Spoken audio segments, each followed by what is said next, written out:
মা ফাতেমা ডাক ডাকো স্বামী, আপনার মলিন চেহারা দেখতে ভালো লাগে না, যান যান আগামী কালের জন্য আমাদের বাড়িতেও আল্লাহর হাবিবকে মেহমান আলা বানাইয়া দাওয়াত দেন। আলী রাদিয়াল্লাহু তাআলা নুকো ফাতেমা করে চাল নাই, টাকা নাই, পয়সা নাই, বাজার করার মতো ব্যবস্থা নাই। নবী তো শুধু একা খাই না রে, আমার নবীর সাথে প্রায় 1000 সাহাবী ছিল। মা ফাতেমা বলে আপনি টেনশন করিয়েন না, 1000 সাহাবী সহ আব্বাজানকে আগামীকালের জন্য আমাদের বাড়িতে দাওয়াত দিয়ে দেন। সুবহানাল্লাহ। আলী রাদিয়াল্লাহু তাআলা মনে মনে কয় সম্ভবত ফাতেমার কাছে কিছু গুপ্ত ভান্ডার আছে। সুবহানাল্লাহ বলবেন না? সুতরাং ফাতেমা যেহেতু দাওয়াত দেওয়ার কথা বলছে, আমার আর এখানে কার্পণ্য করার দরকার। দৌড় দিয়ে আল্লাহর হাবিবের কাছে হাজির। ইয়া রাসূলুল্লাহ, ইয়া হাবিবাল্লাহ, ওগো প্যারা রাসূল, আজকে আপনি যেই সমস্ত সাহাবাদেরকে নিয়ে উসমান গনি জিন্নুরাইন রাদিয়াল্লাহু তাআলা আনহুর বাড়িতে দাওয়াত খেয়েছেন, আগামীকাল আমার বাড়িতেও আপনার দাওয়াত। আমার নবী মুস্কি মুস্কি হাসি দিয়া ঠিক আছে, দাওয়াত কবুল করলাম। আল্লাহু আকবার বলবেন না? খুশিতে আত্মহারা চলে আসছে। এক দেখো ফাতেমা, ঘরে তো কোনো খাবার নাই, চাল নাই, ডাল নাই, কি অবস্থা হবে? মা ফাতেমা বলে স্বামী গো, আপনি চিন্তা করিয়েন না, আল্লাহই ব্যবস্থা করবে। নির্দিষ্ট সময়ে পরের দিন আল্লাহর হাবিব সহ সমস্ত সাহাবায়ে কেরাম চলে আসছে। এখনো চুলায় কোনো আগুন নাই, ডেস্কের মধ্যে কোনো খাবার নাই। আলী রাদিয়াল্লাহু তাআলা আনহু আবার চেহারাটা মলিন করে ডাক দেখো ফাতেমা রে, তুমি বুঝি আমার জীবনের মতো বেয়াজ্জতি করবা? ডাক দেখো স্বামী, আপনি চিন্তা করবেন না। আল্লাহু আকবার বলেন। নামাজের মুসল্লাটা নিয়া নির্জন কক্ষে আল্লাহর কুদরতি কদমে সিজদায় পড়ে ডাক দেখো আল্লাহ, ও আমার আল্লাহ, এই ফাতেমা জীবনে এত কষ্ট করলো, জীবনে কোনোদিন আপনার কাছে কিছুই চাইলো না। এই ফাতেমার একটা সিজদা যদি তুমি আল্লাহর দরবারে কবুল হয়ে থাকে, আজকে তুমি ফাতেমারে বেয়াজ্জতি করিও না। তোমার হাবিবকে মেহমান আলা বানাইয়া আমার গরিবালয়ে দাওয়াত দিয়েছি, সাথে নবীর সাহাবীরাও এসেছে। তুমি আমার আব্বা জানের জন্য, মেহমানদের জন্য খাবারের ব্যবস্থা করে দাও। আমার আল্লাহ ডাক দেখো জিবরাইল, যাও যাও, তাড়াতাড়ি যাও, জান্নাত থেকে খাঞ্চা ভর্তি নিয়ে মা ফাতেমার ঘরে চলে যাও। আমার ফাতেমা পাগলি এত কষ্ট করে জীবন চালাইলো, জীবনে কোনোদিন আমার কাছে কিছুই চাই না। সুতরাং আজকে যদি আমি ফাতেমারে খুশি না করি, এটা হতে পারে না। ও জিবরাইল, জান্নাত থেকে পর্যাপ্ত পরিমাণের খাবার নিয়ে ফাতেমার ঘরে চলে যাও। মুহূর্তের মধ্যে খাবার চলে আসছে। আলী রাদিয়াল্লাহু তাআলা আনহুর চেহারা মলিন, কিন্তু হঠাৎ করে নাকের মধ্যে সুঘ্রাণ। বড় করে বলি সুবহানাল্লাহ। চক্ষু ফিরাইয়া দেখে খাবারে ভরপুর, রহস্যময় অবস্থা। আল্লাহু আকবার বলবেন না? খুশিতে আত্মহারা মা ফাতেমা সিজদার দিকে মাথা উঠাইলো। রাহমাতুল লিল আলামিন নবীর সামনে খাবার পরিবেশন করা হলো। সাহাবায়ে কেরাম খায়, আর একজন আরেকজনের দিকে তাকাইয়া মনে মনে ভাবছিলাম গতকালের খাবারটাই শ্রেষ্ঠ, কিন্তু আজকের খাবারের কাছে গতকালের খাবারের কোনো তুলনাই হয় না। একজন আরেকজনের কাছে জীবনে কত দাওয়াত খাইলাম, এত মজার খাবার আর কোনোদিন মুখে লাগে না। এইভাবে যখন কথা বলে, আমার নবী মুস্কি হাসি দিয়া কো সাহাবারা রে, গতকালের খাবার রান্না করেছিল দুনিয়ার বাবুর্চি, আর আজকে আমার ফাতেমার করে যেটা খাচ্ছ, এটা দুনিয়ার কোনো বাবুর্চির রান্না না, এটা জান্নাতি খাবার। জোরে বলি সুবহানাল্লাহ। খুশি না বেজার? কিন্তু আলী রাদিয়াল্লাহু তাআলা আনহুর চেহারাটা আবার মলিন। মা ফাতেমা কো স্বামী, এখনো আপনার চেহারা মলিন। কো ফাতেমা, কেন মলিন তুমি জানো না? আলী রাদিয়াল্লাহু তাআলা আনহু বলে, কেন তুমি জানো না? কো কেন? কো গতকাল উসমান গনি জিন্নুরাইন রাদিয়াল্লাহু তাআলা আনহুর বাড়িতে 2টা ঘটনা ঘটেছিল। একটা হলো উনি দাওয়াত দিয়া খাওয়াইছে, আরেকটা হইল তোমার আব্বা জানের প্রত্যেকটা কদমের বিনিময়ে হযরতে উসমান জিন্নুরাইন একটা করে গোলামকে আজাদ করে দিয়েছিল। কিন্তু আমাদের তো গোলাম নাই, আমরা আজাদ করতে পারলাম না। এই জন্য আমার মনটা মলিন, চেহারাটা মলিন। আলী রাদিয়াল্লাহু তাআলা আনহু মনে মনে কয় যে ফাতেমা ঘরে এক মুষ্টি চাল নাই, 1000 মানুষের খাবারের ব্যবস্থা করছে, ওই ফাতেমার কাছে কিছু আছে, সুতরাং আদায় করে নেওয়া দরকার। ডাক দেখো, এখন তো আমাদের কাছে যে কোনো গোলাম নাই, আমরা কি আজাদ করব? ডাক দেখো, ফাতেমা যদি গোলাম থাকতো আর আজাদ করতে পারতাম খুশি হইতো। মা ফাতেমা আবার নামাজের মুসল্লায় সিজদায় পড়ে ডাক দেখো, আল্লাহ আমাদের তো গোলাম নাই, আমরা আজাদ করতে পারবো না, তবে আমার বাড়িতে আমার আব্বা যতটা কদম দিয়েছে, প্রত্যেকটা কদমের বিনিময়ে আমার আব্বা জানের কোটি কোটি গুনাহগার উম্মতকে নাজাত দিবা। আল্লাহু আকবার, ইয়া রাসূলুল্লাহ।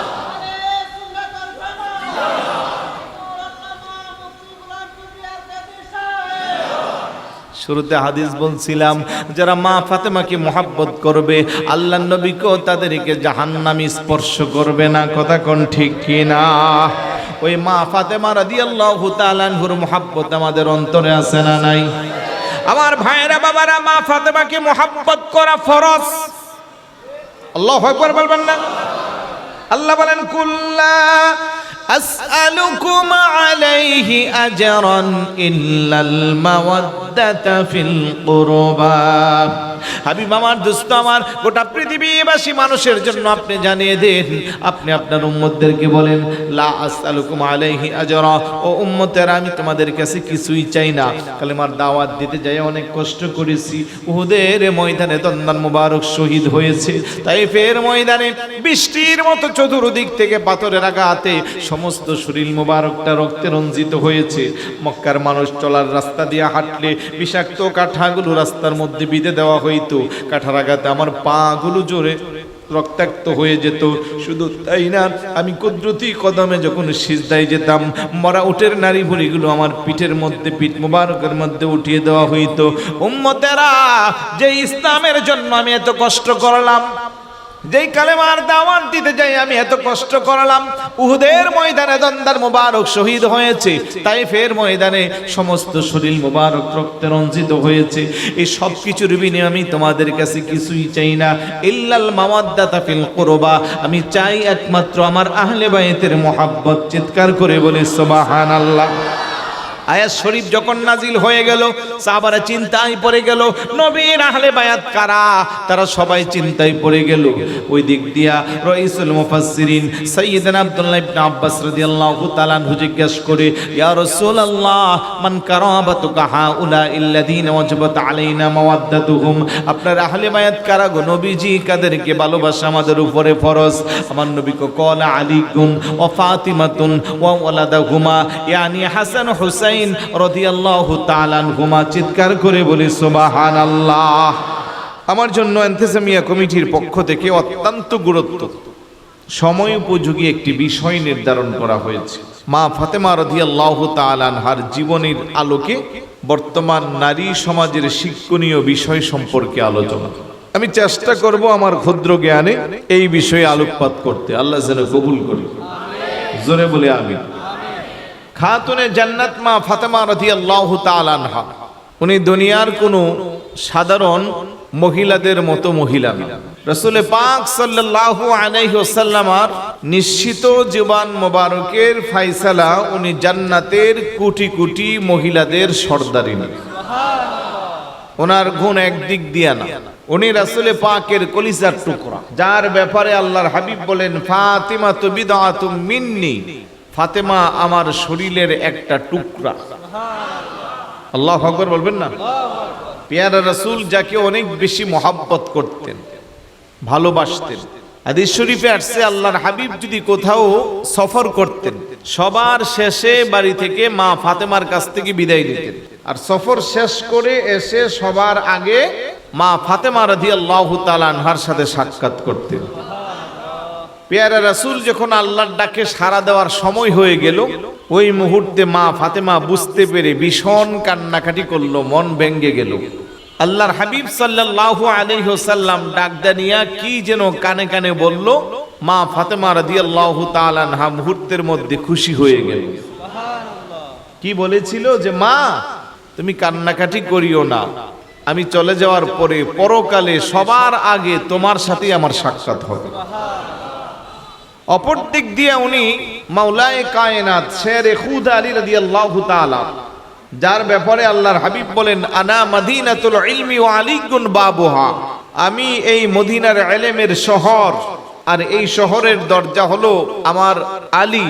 ওই আলী রাদিয়াল্লাহু তাআলা আনহুর জীবন সঙ্গিনী, যার বিবাহের ঘটকালি করেছেন স্বয়ং আল্লাহ। আরেকটু জোরে বলুন না সুবহানাল্লাহ।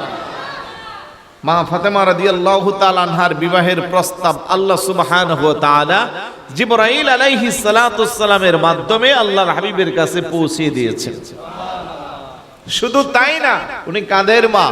বেহেশতের কোটি কোটি যুবকদের সর্দার সাইয়্যিদানা ইমাম হাসান, ইমাম হুসাইন রাদিয়াল্লাহু তাআলা আনহুমা, যাদের ব্যাপারে আল্লাহর হাবিব বলেন মান আহাব্বাল হাসানা ওয়াল হুসাইনা ফাকাদ আহাব্বানি ওয়া মান আহাব্বানি ফাকাদ আহাব্বাল্লাহ ওয়া মান আহাব্বাল্লাহ আদখালাহুল্লাহুল জান্নাহ। চিৎকার করে বলি সুবহানাল্লাহ।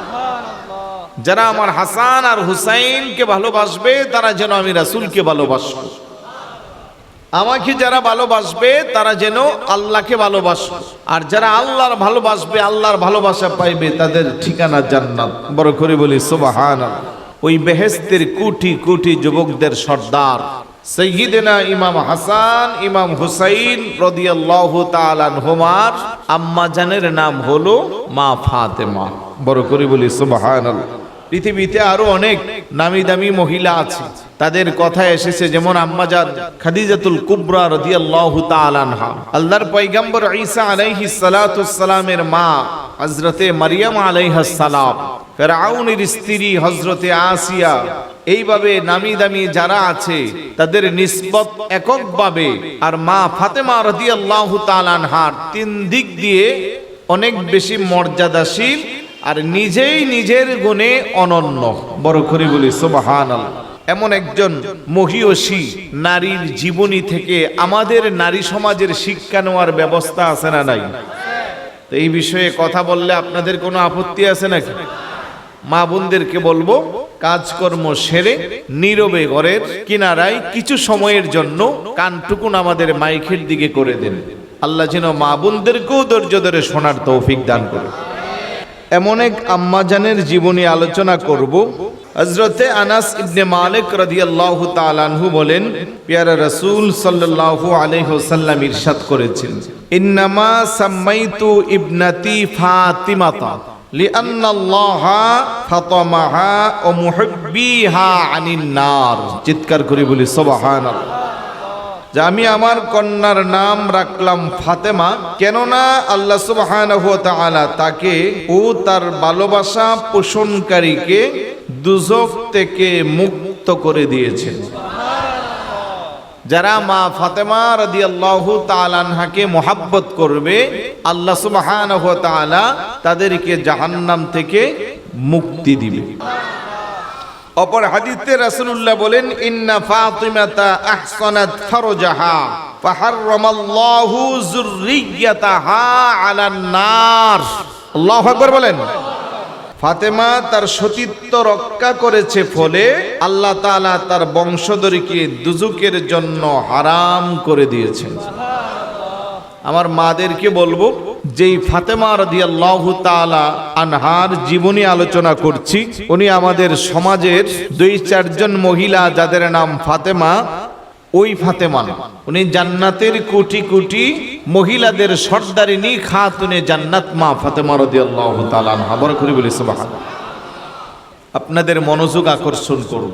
আপনারা যদি মা ফাতেমা রাদিয়াল্লাহু তাআলা আনহার জিন্দেগি পড়তেন, আম্মাজান খাদিজাতুল কুবরা রাদিয়াল্লাহু তাআলা আনহার জীবনী পড়তেন, আম্মাজান আয়েশা সিদ্দিকা রাদিয়াল্লাহু তাআলা আনহার জীবনী পড়তেন, তাহলে আজকের এই সমাজে পারিবারিক দ্বন্দ্ব, কলহ, সাংসারিক বিবাদ, সংসার নষ্ট হয়ে যাচ্ছে।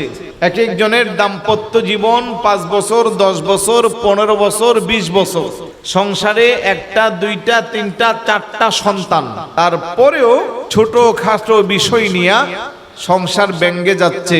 এমন হাজার হাজার প্রমাণ আছে না নাই? ভাই আওয়াজ দিয়ে বলুন আছে না নাই? তার একমাত্র কারণ হলো তারা আধুনিকতার নামে অপসংস্কৃতিকে লালন করে পাশ্চাত্যের পশ্চিমা কালচারে নিজেরা নিমজ্জিত।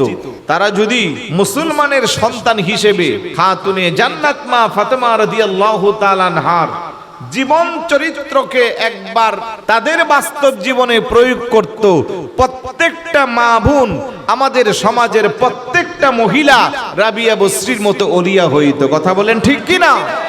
কিন্তু আমাদের মা বোনদের কাছে এই জীবনী, এই কথা, এগুলো তাদের কাছে ভালো লাগে না। তারা এখন সারাক্ষণ শুধু আছে বিভিন্ন satellite channel, mobile, Facebook, YouTube, এই ধরনের জিনিস নিয়ে আসক্ত হওয়ার কারণে দাম্পত্য জীবনে কলহ বিবাদ বেড়ে যাচ্ছে, দীর্ঘদিনের সংসার নষ্ট হয়ে যাচ্ছে। আমার সাথে একমত আছেন আপনারা? এই কথাগুলো কি ফেলে দিতে পারবেন? ফেলে দেওয়ার কোনো সুযোগ নাই। আল্লাহ সুবহানাহু ওয়া তাআলা বলেন, ইয়া আইয়ুহাল্লাযীনা আমানু দুখুলু ফিস সিলমি কাফা ওয়া লা তাত্তাবিউ খুতুওয়াতিশ শাইতান ইন্নাহু লাকুম আদুব্বুম মুবিন।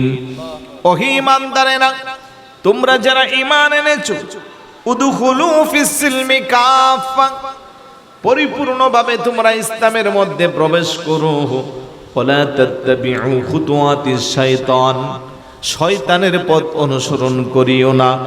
ইন্নাহু লাকুম আদুব্বুম মুবিন, কেননা শয়তান হলো তোমাদের প্রকাশ্য শত্রু। কথা বলেন ঠিক কিনা? আজকে আমরা ইমানদার দাবি করি, আমরা মুসলমান। উদখুলু ফিস সিলমি কাফা, পরিপূর্ণভাবে ইসলামে প্রবেশ করা এটা আমাদের দ্বারা সম্ভব হয় না। ইসলামের কিছু মানি, কিছু মানি না। যেটা মানলে সহজ, এটা খুব তাড়াতাড়ি মানি। যেটা মানতে গেলে কষ্ট হয়, তার থেকে দূরে থাকি। কথা কোন ঠিক কিনা? মিষ্টি খাওয়া সুন্নত, এটা দেখবেন সবাই মানে, ঠিক না? এটা জায়গা নাই, তারপরেও মিষ্টি দিলে কোথাও এটা ভালো জিনিস, এটা খাইলে সুন্নত আদায় হবে।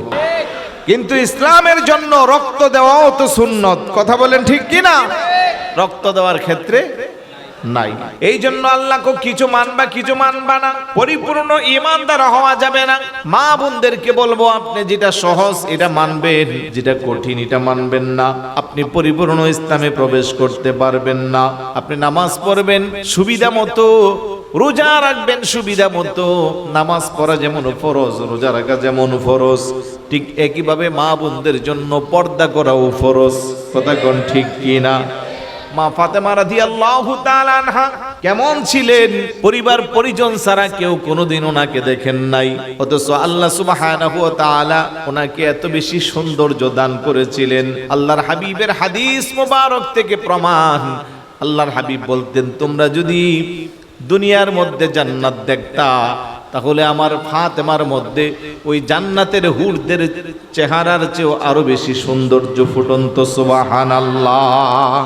হাদিস আছে এগুলো, আমি এগুলো কুট করে নিয়ে এসেছি যে মা ফাতেমা রাদিয়াল্লাহু তাআলা আনহা কেমন ছিলেন। হযরতে আনাস ইবনে মালিক রাদিয়াল্লাহু তাআলা আনহু বলেন যে আমি আমার আম্মাজানকে মা ফাতেমা রাদিয়াল্লাহু তাআলা আনহার ব্যাপারে জিজ্ঞাসা করেছিলাম যে উনি কেমন।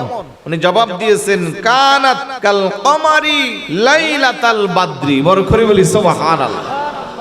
যে মা ফাতেমা পূর্ণিমার রাতের চন্দ্রের নেই উজ্জ্বল ও সুন্দরী ছিলেন। আল্লাহু আকবার বলবেন না? এত সৌন্দর্য থাকার পরেও কি পর্দা ত্যাগ করেছে? জোরে বলুন না। আর আমাদের মা বোনেরা সৌন্দর্য নাই, পার্লারে যা, সেজে গুজে মেকআপ করে কালো চামড়ারে সাদা বানাইয়া তারপরে মার্কেটের মানুষের কাছে ডিসপ্লে করার জন্য যা। কথা বলেন ঠিক না? রাগ করিয়েন না, কারণ মা ফাতেমার জীবনীর আলোকে নারী সমাজের শিক্ষণীয় বিষয় কথা বলবো, বিষয়ের বাহিরে যাব না। কথাগুলো আসবে, যখন আমি এই কথাগুলো আলোচনা করব তখন আপনারা মনে কষ্ট নিয়েন না। আল্লাহর হাবিব বলেন, আলা তারদাইনা আন তাকুনি সাইয়্যিদাতু নিসাই আহলিল জান্নাহ আও নিসাইল আলামিন। হুজুর সাল্লাল্লাহু আলাইহি ওয়াসাল্লাম বলেন, আমার ফাতেমা, তুমি কি এতে সন্তুষ্ট নও যে তুমি সমগ্র বিশ্ব জান্নাতের নারীদের সর্দার হবে? বড় করে বলি সুবহানাল্লাহ। এভাবে আল্লাহর হাবিবের কাছ থেকে অনেকগুলো হাদিস এসেছে। অপর হাদিসে আল্লাহর হাবিব বলেন, আফদালু নিসাই আহলিল জান্নাহ খাদিজাতু বিনতি খুয়াইলিদিন ও ফাতিমাতু বিনতি মুহাম্মাদিন ও মারইয়াম বিনতি ইমরান ও আসিয়াতু বিনতি মাযাহিম ইমরাতু ফিরাউন। জান্নাতের মধ্যে যে সমস্ত মহিলারা সর্দার হবেন তার মধ্যে আম্মাজান খাদিজাতুল কুবরা রাদিয়াল্লাহু তাআলা আনহার নাম আছে, খাতুনে জান্নাত মা ফাতেমা রাদিয়াল্লাহু তাআলা আনহার নাম আছে, হযরতে মারিয়াম রাদিয়াল্লাহু তাআলা আনহার নাম আছে, অপর দিক দিয়ে ফিরাউনের স্ত্রী আসিয়া ওনার নামও আছে। কিন্তু অপর হাদিসের মধ্যে আবার এইভাবে বলা হয়েছে, ইয়া বুনাইয়াতু আমা তারদাইনা আন্নাকি সাইয়্যিদাতু নিসাইল আলামিন, ও আমার মা তুমি কি খুশি না যে আমার আল্লাহ জানের সমস্ত নারীদের মধ্যে তোমাকে সর্দারিনী বানিয়েছে। আরেকটু জোরে বলি সুবহানাল্লাহ। কে শ্রেষ্ঠ আর কার মর্যাদা বেশি কার মর্যাদা কম সেই দিকে যাওয়া দরকার নাই। আমি শুরুতেই বলেছি সবার নিসবত আছে এক এক দিকে, আর মা ফাতেমার নিসবত তিন দিক দিকে। কথা বলেন ঠিক কি না? এক দিক দিয়ে উনি বিশ্ব জাহানের সর্দার, সমস্ত নবীদের নবী, ইমামুল আম্বিয়া, আশরাফুল আম্বিয়া, সাইয়্যিদুল আম্বিয়া, দুজাহানের বাদশা নবী, যার খাতিরে तमाम পৃথিবী আল্লাহ সৃষ্টি করেছে। ওই নবীর কলিজার টুকরা, যার ব্যাপারে নবী বলে ফাতিমা তো বিদআতুম মিন্নি, ফাতেমা আমার শরীরের অংশ। চিৎকার করে বলি সুবহানাল্লাহ। এর চেয়ে বড় নিসবত আর কি লাগে? কথা বলেন ঠিক না? হুজুর সাল্লাল্লাহু আলাইহি ওয়াসাল্লাম মা ফাতেমাকে জড়িয়ে ধরে কপালে চুমু খাইতেন, বুকের মধ্যে মিশায়া রাখতেন। যার দেহ সরাসরি আমার হুজুরের সাথে কত হাজার বার লেগেছে তার কোনো হিসাব নাই। আল্লাহু আকবার। ওই মা ফাতেমা রাদিয়াল্লাহু তাআলা আনহা, যাদের ব্যাপারে আল্লাহ বলেন ইন্নামা ইউরিদুল্লাহু লিইউযহিবা আনকুমুর রিজসা আহলাল বাইতি ওয়া ইউতাহহিরাকুম তাতহীরা। নিশ্চয়ই আল্লাহ সুবহানাহু ওয়া তাআলা চাই নবীর আহলে বায়াত যারা, নবীর পরিবার যারা, তাদের কাছ থেকে সমস্ত রকমের অপবিত্রতা দূর করতে। বড় করে বলি সুবহানাল্লাহ। এবং তাদেরকে পবিত্র করবার মতো পবিত্র করতে আল্লাহ যাদের ব্যাপারে এই ঘোষণা দিয়েছেন, তাদের ব্যাপারে পৃথিবীবাসী আমরা যারা আছি তা অনুধাবন করে শেষ করার কোনো সুযোগ নাই। এই জন্য আমি মাদেরকে বলবো, আপনি আজকে পর্দা করেন না। আপনার জীবন কি যদি দামি বানাতে চান, মা ফাতেমা রাদিয়াল্লাহু তাআলা আনহার জীবনের একটা গুণ আপনার গুণের মধ্যে নিয়ে আসেন। এত কষ্ট করেছে, স্বামীর প্রতি কোনো অভিযোগ ছিল না। মা ফাতেমা রাদিয়াল্লাহু তাআলা আনহা, ইমাম হাসান হুসাইন রাদিয়াল্লাহু তাআলা আনহুমা ছোট বাচ্চা, ঘরের মধ্যে খাবার নাই, কিন্তু স্বামীর কাছে তারপরেও বলেন নাই যে স্বামী অভাবে অনটনে আছি। মা ফাতেমা রাদিয়াল্লাহু তাআলা আনহার কথা, যে এত কষ্ট করে সংসার চালিয়েছে, স্বামীর প্রতি কোনো অভিযোগ নাই। এক বেলা খেলে আরেক বেলা খাইব, এরকম খাবারও ঘরে ছিল না। ইমাম হাসান রাদিয়াল্লাহু তাআলা আনহু বলে, রে জগৎবাসী, আমার মা ইবাদত বন্দেগীর মধ্যে এতটাই ব্যস্ত থাকতো, মাঝে মধ্যে দিনের বেলা আমার মা তন্দ্রাচ্ছন্ন অবস্থায় হয়ে যেত, সারা রাত ইবাদত বন্দেগী করত, ঘুমানোর সুযোগ নাই। এই জন্য ইমাম হাসান আর হুসাইন রাদিয়াল্লাহু তাআলা আনহুমা যখন ছোট ছিল, দোলনার মধ্যে ইমাম হাসান আর হুসাইন রাদিয়াল্লাহু তাআলা আনহুমা, পাশে কোনো মানুষ নাই, দোলনা অটোমেটিক দুলতেছে। নবীকে সাহাবারা জিজ্ঞাসা করে, ইয়া রাসূলুল্লাহ, ইয়া হাবিবাল্লাহ, হাসান আর হুসাইন যে দোলনার মধ্যে শুয়ে আছে, কোনো মানুষ নাই, তারপরও কে যেন দোলনাটারে দোলায়।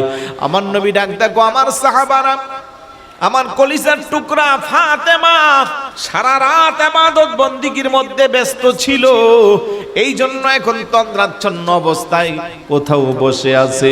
আর আমার আল্লাহ জিবরাইল আলাইহিস সালাতুস সালামকে পাঠিয়ে দিয়েছে, ও জিবরাইল, আমার ফাতেমা একটু রেস্ট করতেছে, তোমরা ফাতেমার পরিবর্তে হাসান আর হুসাইনের দোলনাটারে দুলিয়ে দাও। আল্লাহু আকবার।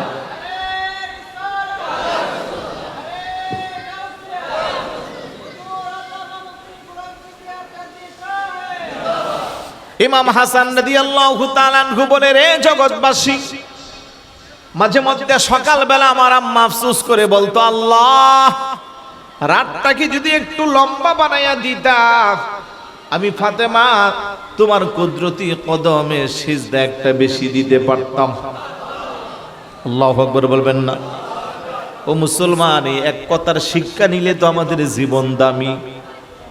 এত বড় রাত চলে যা, সারা রাত ইবাদত বন্দেগী করে। নবীর কলিজার টুকরা যদি চাইতো, আমার আল্লাহ উহুদ পাহাড়টারে স্বর্ণতে রূপান্তরিত করে দিত। কিন্তু এত কষ্টের সংসার, জীবনে কোনোদিন কোনো কিছু চায় না, স্বামীর কাছে কোনো অভিযোগ নাই। আর আমাদের মহিলাদের ঘরে খাবারের কোনো অভাব নাই, পোশাকের কোনো অভাব নাই, টাকা পয়সার অভাব নাই, তারপরেও সংসারে শান্তি বলতে কোনো শব্দ খুঁজে পাওয়া যায় না। কথা কোন ঠিক কিনা? স্বামীর বিরুদ্ধে শুধু অভিযোগ আর অভিযোগ, এটা নাই সেটা নাই, অমুকের ওইটা আছে আমার কেন নাই।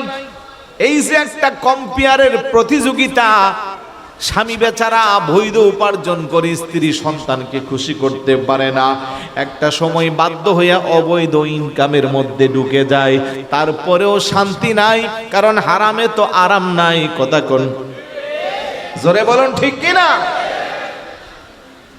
বেচারা বেতন পা 30,000 টাকা, ঈদের সময় ওনার ম্যাডামের শাড়ির বাজেটেই 30,000 আছে না? তারপরেও ম্যাডাম খুশি হয় না। অবৈধ উপার্জনের পাহাড় জমায়া স্ত্রী সন্তানকে খুশি করতে পারবেন, কিন্তু আল্লাহ সুবহানাহু ওয়া তাআলা খুশি হবে না। আর পরকালে কবরে গেলে জাহান্নাম ছাড়া কোনো জায়গাও হবে না। কথা কোন? আল্লাহর হাবিব বলেন, লা ইয়াদখুলুল জান্নাতা লাহমুন নাবাতা মিনাস সুহতি ওয়া কুল্লু লাহমিন নাবাতা মিনাস সুহতিন নারু আওলা বিহি। লা ইয়াদখুলুল জান্নাতা লাহমুন নাবাতা মিনাস সুহতি।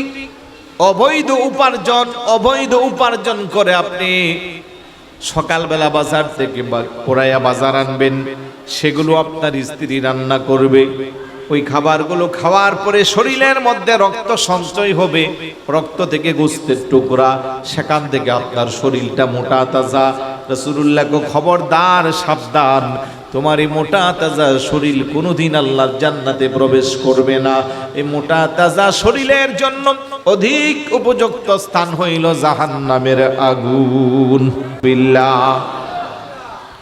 অপর হাদিসে রাসূলুল্লাহ বলে, মানিশ তারা সাউবান বিআশারাতি দারাহিম ওয়া ফীহি দিরহামুন ওয়াহিদুন হারামুন লাম ইয়াকবালিল্লাহু মা দামা আলাইহিস সালাম। উম্মত, 10 টাকা দিয়ে তুমি একটা কাপড় ক্রয় করলা, 9 টাকা হলো তোমার গামের বেজা, পরিশ্রমের 100% হালাল, আর একটা মাত্র টাকা হইল হারাম। ওই 1 টাকা 9 টাকার সাথে মিশে হইল 10 টাকা। 1% হারাম টাকার কারণে ওই পোশাক পরে তুমি যতই নামাজ পড়ো, তোমার নামাজ আল্লাহর দরবারে কবুল হবে না। বড় করে বলি নাউজুবিল্লাহ। এই জন্য আমি অনুরোধ করব, ভাই, সৎ পথে থাকবেন, হালাল উপার্জন করবেন, অল্পের মধ্যে বরকত দিবে কে? আর একটু জোরে বলুন কে? আর অবৈধ উপার্জন দিয়া আলিশান বাড়ি বানাইলেন, লাক্সারিয়াস জীবন চালালেন, কোনো লাভ নাই। আল্লাহর আদালতে আপনার 2 পয়সার কোনো মূল্য নাই। মা বোনদেরকে বলবো, ও মা, আপনি চাইলে আপনার স্বামীকে আপনি সৎ উপার্জনশীল বানাতে পারেন, আপনি চাইলে আপনার স্বামীকে আপনি দামি বানাইতে পারেন। কথা কোন ঠিক কিনা?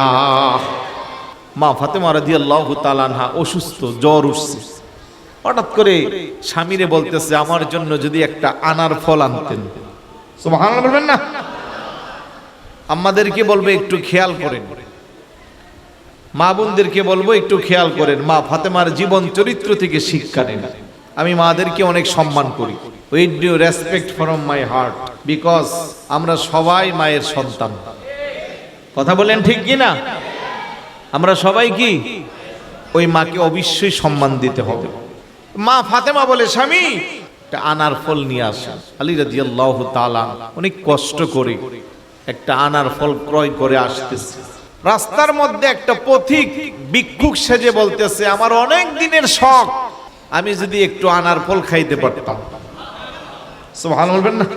বললো নি চিন্তায়, চিন্তা করলো কি করা যায়। ওই দিক দিয়ে আমার ফাতেমা অসুস্থ, আর এই দিক দিয়া ভিক্ষুক পথিক মুসাফির বলতেছে তার খেতে মন চাচ্ছে। আলী রাদিয়াল্লাহু তাআলা আনহু সঙ্গে সঙ্গে দুই ভাগ করে বলল, তুমি খাও। মনে মনে ভাবলো অর্ধেকটাও যদি আমার স্ত্রীর জন্য নিয়ে যায়, আমার স্ত্রী খুশি হবে। ভিক্ষুক অর্ধেকটা খাওয়ার পরে কো, হুজুর এত মজা লাগছে, বাকিটাও আমারে দিয়া দেন। কোন চিন্তায় পড়ে গেল, আহারে অনেক কষ্ট করে মাত্র একটা আনার ফল নিলাম, ভিক্ষুকের কাছেও মজা লাগলো। যাই হোক, শেষ পর্যন্ত উনি পোড়াটা দিয়ে দিলেন। মনটা খারাপ করে বাড়ির দিকে রওনা দিলেন। হাঁটি হাঁটি পা পা করে দরজার সামনে যাইয়া চেহারাটা মলিন। মা ফাতেমা ডাক দেখো, আলী ওগো পানের স্বামী, চেহারা কেন মলিন? আল্লাহু আকবার বলবেন না? আমার জন্য কি আনার ফল আনতে পারেন না, এই জন্য আপনার মন খারাপ? আলী রাদিয়াল্লাহু তাআলা আনহু, ফাতেমা রে, কঠিন এক পরীক্ষার সম্মুখীন হয়েছি, তোমার জন্য আনার ফল এনেছিলাম। প্রতিমধ্যে একজন ভিক্ষুক চাইলো, তার অর্ধেকটা দিলাম। খাওয়ার পরে বলল বড় মজা লাগছে, বাকিটাও দেন। তারে সবটা দিলাম। এখন তো আর আমার কাছে টাকা নাই, এই জন্য তোমার জন্য আনতে পারি নাই। মা ফাতেমা একটা মুস্কি হাসি দিয়া, কোপ্রাণের স্বামী আপনি টেনশন করিয়েন না, আল্লাহ আমার সুস্থ করে দিয়েছে, আমার এখন আর জ্বর নাই। আনার ফল খাওয়ার যে আমার মনে আক্ষেপ ছিল, সেটাও নাই। বড় করে বলি সুবহানাল্লাহ। উনিও ফাতেমা। আর আমাদের সমাজেরও কিছু ফাতেমা আছে না নাই? আমাদের সমাজের ফাতেমা বলল, হইলে অসুস্থ অবস্থায় একটা আনার ফল চাইলাম, তাও আনতে পারছো না, তোমার মতো গোলামের গড় করার দরকার নাই। কথা কোন ঠিক না? না মা, আপনি চাইলে আপনার স্বামীর কঠিন মুসিবত মুহূর্তের মধ্যে আপনি উদ্ধার করতে পারেন, ঠিক না? একজন স্ত্রী চাইলে তার স্বামীকে সমস্ত টেনশন মুক্ত রাখতে পারে। বাহিরের দর্জনের সাপোর্ট আর জীবন সঙ্গিনীর সাপোর্ট পার্থক্য আছে না নাই? মা ফাতেমা মুহূর্তের মধ্যে এটারে একবারে হালকা করে দিচ্ছে। আপনি পেরেশান হবেন না, আমি তো সুস্থ হয়ে গেছি, এখন আর আমার খাওয়ার তো চাহিদাও নাই। সুবহান বলবেন না? টেনশন মুক্ত হয়ে মাওলায়ে কায়নাত শের খোদা আলী রাদিয়াল্লাহু তাআলা ঘরের মধ্যে প্রবেশ করলো। ওই দিক দিয়া নবীর সাহাবী হযরতে আবু মুসা আশআরী রাদিয়াল্লাহু তাআলা দরজার সামনে এসে বলতেছে, ভাই আলী তাড়াতাড়ি দরজা খোলো, দরজা খোলো, আমার মাথার থেকে আগে বোঝা নামাও। বড় করে বলি সুবহানাল্লাহ। মাথা থেকে থলি নামাইলো, দেখতেছে তার মধ্যে বড় বড় আনার। আল্লাহু আকবার বলবেন না? দেখ দেখো ভাই, তোমার জন্য আল্লাহর হাবিবের দরবার থেকে হাদিয়া। আলী রাদিয়াল্লাহু তাআলা আনহু একটা একটা করে গণলো, গনে দেখতেছে এখানে 9টা আনার। মনোযোগ দেন, কয়টা? এখনের মতো এরকম ছোট ছিল, বড় বড় 9টা আনার। আলী রাদিয়াল্লাহু তাআলা আনহু, এগুলো আমার না। না, এগুলো আপনার জন্যই আল্লাহর হাবিব দিয়েছে, এগুলো আমার না, ফেরত নিয়ে যান। কি মুশকিলের কথা! রাসূলুল্লাহ দিয়ে পাঠাইলো, আপনি গনে 9টা দেখে বলতেছেন এগুলো আমার না, ব্যাপারটা কি? ডাকদা করে, আবু মুসা আশআরী, 9টা হবে না, যদি আল্লাহর হাবিব পাঠায় আমার জন্য হবে 10টা। বড় করে বলে সুবহানাল্লাহ।